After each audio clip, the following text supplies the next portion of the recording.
নমস্কার। আজ ২রা মার্চ সোমবার। আজকের আবহাওয়ার আপডেট অত্যন্ত গুরুত্বপূর্ণ, কারণ আজকের দিনে বাংলার আবহাওয়ায় একাধিক বড় পরিবর্তনের ইঙ্গিত মিলছে। আকাশ আপাতদৃষ্টিতে শান্ত থাকলেও ভেতরে ভেতরে আবহাওয়ার চরিত্র দ্রুত বদলাচ্ছে। তাই আজকের ভিডিওটি শেষ পর্যন্ত দেখার অনুরোধ রইল, কারণ মাঝপথে ছেড়ে দিলে গুরুত্বপূর্ণ অনেক তথ্য মিস হয়ে যেতে পারে।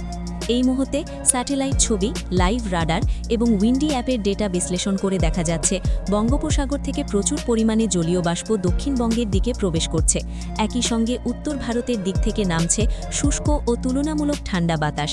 এই দুই ধরনের বাতাসের সংঘর্ষের ফলেই আজ রাজ্যের একাধিক জেলায় বজ্রবিদ্যুৎ সহ ঝড় বৃষ্টি, দমকা হাওয়া এবং হঠাৎ তাপমাত্রা ওঠানামার প্রবল সম্ভাবনা তৈরি হয়েছে।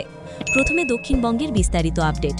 কলকাতা, হাওড়া, হুগলি, উত্তর ও দক্ষিণ ২৪ পরগনা, নদিয়া, পূর্ব ও পশ্চিম মেদিনীপুর, বাঁকুড়া এবং বীরভূম এই সমস্ত জেলায় আজ সকাল থেকে আকাশ আংশিক মেঘলা থাকবে। দুপুরের পর থেকে মেঘের ঘনত্ব বাড়তে শুরু করবে এবং বিকেলের দিকে বজ্রগর্ভ মেঘ তৈরি হওয়ার প্রবল সম্ভাবনা রয়েছে। সন্ধ্যা থেকে রাতের মধ্যে একাধিক জায়গায় বজ্রবিদ্যুৎ সহ ঝড় বৃষ্টি শুরু হতে পারে। বিশেষ করে উপকূলবর্তী এলাকাগুলি যেমন দীঘা, কাঁথি, নামখানা, কাকদ্বীপ, সাগরদ্বীপ, হলদিয়া এই সমস্ত অঞ্চলে ঝোড়ো হাওয়ার গতিবেগ তুলনামূলক বেশি থাকতে পারে।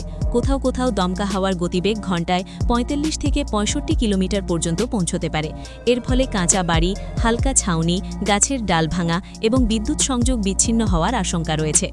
কলকাতা ও তার পার্শ্ববর্তী অঞ্চলে আজ মূলত মাঝারি থেকে ভারী বজ্রবিদ্যুৎ সহ বৃষ্টির সম্ভাবনা রয়েছে। বিশেষ করে সন্ধ্যার পর হঠাৎ প্রবল বৃষ্টি ও দমকা হাওয়ার কারণে রাস্তাঘাটি চলাচলে সমস্যা দেখা দিতে পারে। অফিস ফেরত যাত্রী, স্কুল পড়ুয়া এবং দূরপাল্লার যাত্রীদের আজ অতিরিক্ত সতর্ক থাকার পরামর্শ দেওয়া হচ্ছে।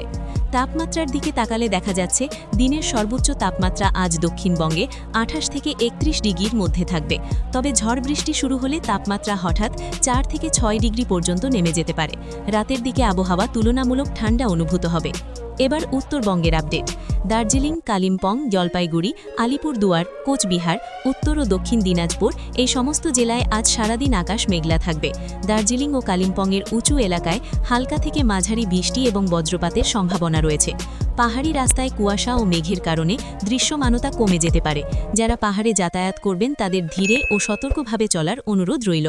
জলপাইগুড়ি, আলিপুরদুয়ার ও কোচবিহার জেলায় বিকেলের পর বজ্রবিদ্যুৎ সহ ঝড় বৃষ্টি হতে পারে। চা বাগান অঞ্চলে কাজ করা শ্রমিকদের বজ্রপাতের সময় খোলা মাঠ এড়িয়ে চলার পরামর্শ দেওয়া হচ্ছে। এখন সবচেয়ে গুরুত্বপূর্ণ প্রশ্ন, আজ কি বড় কোনো বিপর্যয়ের আশঙ্কা রয়েছে? এই মুহূর্তে সুপার সাইক্লোন বা গভীর নিম্নচাপের মতো কোনো বড় সিস্টেম নেই, তবে শক্তিশালী বজ্রগর্ভ মেঘের বলয় তৈরি হচ্ছে, যা খুব অল্প সময়ে তীব্র ঝড় বৃষ্টি, বজ্রপাত ও দমকা হাওয়া ঘটাতে পারে। তাই আজকের আবহাওয়াকে একেবারেই হালকাভাবে নেওয়া যাবে না। বিশেষ সতর্কতা, বজ্রপাতের সময় খোলা মাঠে থাকবেন না, গাছের নিচে দাঁড়াবেন না, বৈদ্যুতিক খুঁটি ও খোলা তার থেকে দূরে থাকবেন। ঝড়ের সময় সম্ভব হলে ঘরের ভিতরে থাকুন। Mobile charge, torch, power bank ও জরুরি ওষুধ হাতের কাছে রাখুন। মৎস্যজীবীদের জন্য বিশেষ সতর্কবার্তা, আজ সমুদ্রে না যাওয়াই নিরাপদ। উপকূলবর্তী এলাকায় হঠাৎ ঢেউয়ের উচ্চতা বেড়ে যেতে পারে এবং ঝোড়ো হাওয়ার দাপট বাড়তে পারে। সবশেষে সংক্ষেপে আজকের সারাংশ। আজ ২রা মার্চ দক্ষিণবঙ্গের একাধিক জেলায় বজ্রবিদ্যুৎ সহ ঝড় বৃষ্টি, দমকা হাওয়া ও হঠাৎ তাপমাত্রা পতনের প্রবল সম্ভাবনা রয়েছে। উপকূলবর্তী এলাকায় সতর্কতা বেশি। উত্তরবঙ্গেও বিক্ষিপ্ত ঝড় বৃষ্টি ও বজ্রপাত হতে পারে। সার্বিকভাবে আজকের দিনটি আবহাওয়ার দিক থেকে অত্যন্ত সংবেদনশীল। নিজে সতর্ক থাকুন, পরিবারকে সতর্ক রাখুন এবং এই গুরুত্বপূর্ণ তথ্য প্রয়োজনে অন্যদের সাথেও শেয়ার করুন। আগামীকালের গুরুত্বপূর্ণ আপডেট সবার আগে পেতে এখনই চ্যানেলটি সাবস্ক্রাইব করে রাখুন, না হলে জরুরি তথ্য মিস হয়ে যেতে পারে।